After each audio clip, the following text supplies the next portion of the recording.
30 years ago, when patients on Medicaid or uninsured were hospitalized, their local doctor didn't care for them. They were segregated on wards cared for by interns and residents. This prevented the continuity of care from the local doctor.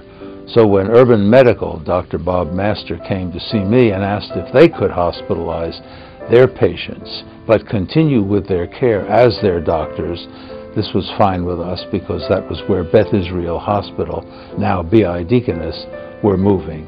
This made for quality and continuity, which was the mutual goal of Urban Medical and Beth Israel.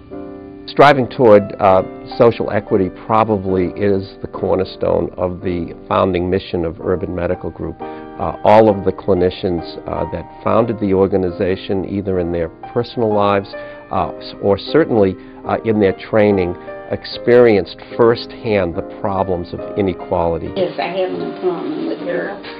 Well, I know at this part of my life that the thing that I really concentrate on is my health. And to know that I have somebody that cares enough to be there for you. I've been coming to Urban Medical Group for the last 5 or 6 years, and it's been great. And hopefully it'll be a continuum of care until we're older. That's what we were looking for. One of the strengths of Urban Medical Group working here with the residents at Hale House is that we follow them closely. Mr. Hodges, how are you today? Our primary goal here is to keep people in place, living in their home for as long as is practical and as long as they want to stay. One of the ways we do that is by hopefully picking up on situations quickly and getting them the care they need as promptly as possible. When necessary, we do transfer them to the Beth Israel Deaconess Medical Center. The house call program exists to provide primary care to people who are too frail or too physically impaired to get to the office to receive their medical care, and we deliver that care in people's homes and in the assisted living environments. They're nice. They do a lot of. I felt like I was in a world all by myself. But once I met Gail and the doctor, you know, it was different because she always let me know if I needed anything or wanted to talk about things to just give her a call. And that's what I've been doing.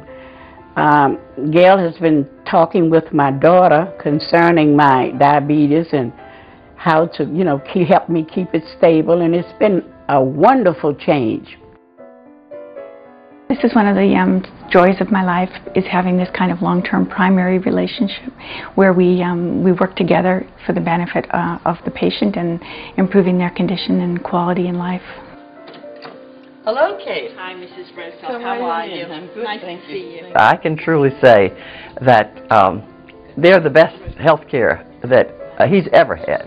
I have more peace of mind right now about his health care and more assurance that his care is in good hands than I've ever had before. I think the most important thing of all is that Kate has a philosophy that is so in sync with mine, and that is he's not going back to a hospital. He's not going to go to a rehab.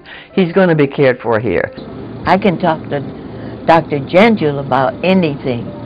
He'll hear me. He'll listen. He might advise me, or he might just leave it alone. So we have that understanding. Here's what's different about Urban Medical Group. We identify populations that need care, we develop a model that's effective, and we can replicate that nationally and get payers to fund it. That's what we did in the beginning, and that's what we're doing today with house calls. We're in the middle of a 2-year research grant to demonstrate house calls' effectiveness and to work with payers to make it replicable so that other groups can do it across the country. This is what we do, this is what works, and this is what will help address the crisis in primary care today. There is indeed a crisis in primary care. Too few physicians are seeing it as a career pathway. The market creates its own responses, as one might expect, concierge medicine or the clinics in the drugstores, but these are canaries in the coal mine. They are not solutions. What urban medical is doing is providing a model for primary care that should be emulated, that should be advocated throughout the United States.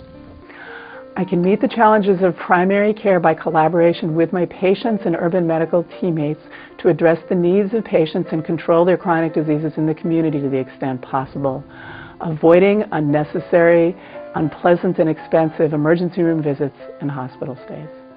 As a resident, I had the opportunity to rotate with urban medical on multiple occasions. I was inspired to see physicians following their patients from home to the emergency department to the intensive care unit, and it truly influenced the kind of doctor I want to be.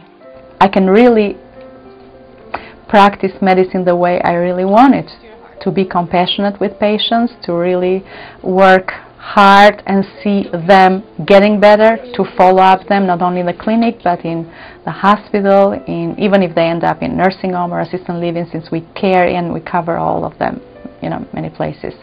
So that was the main reason, and I really chose urban medical. The relationship goes beyond the office visit.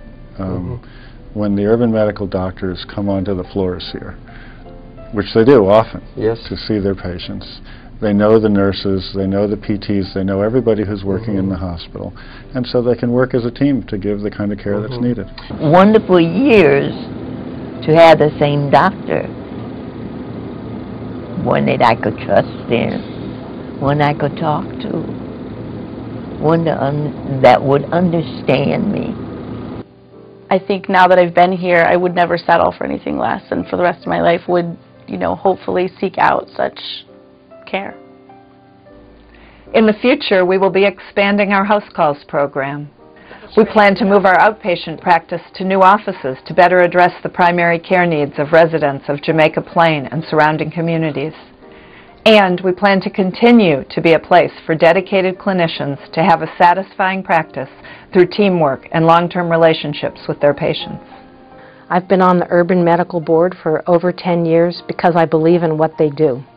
Their primary care model follows frail elders from the home to the hospital to the nursing home, and they have a nurse practitioner physician model that's integral to everything they do. In my 30 years of health policy work, and particularly recently at the national level as on the Medicare Payment Advisory Commission, I've come to realize how rare it is to have this model. Boston is very lucky to have urban medical. All of us in healthcare are searching for something. I think of it as the kind of holy grail of healthcare. And what I mean by that is healthcare that's high quality, safe, effective, and affordable for patients. Urban Medical has found this holy grail.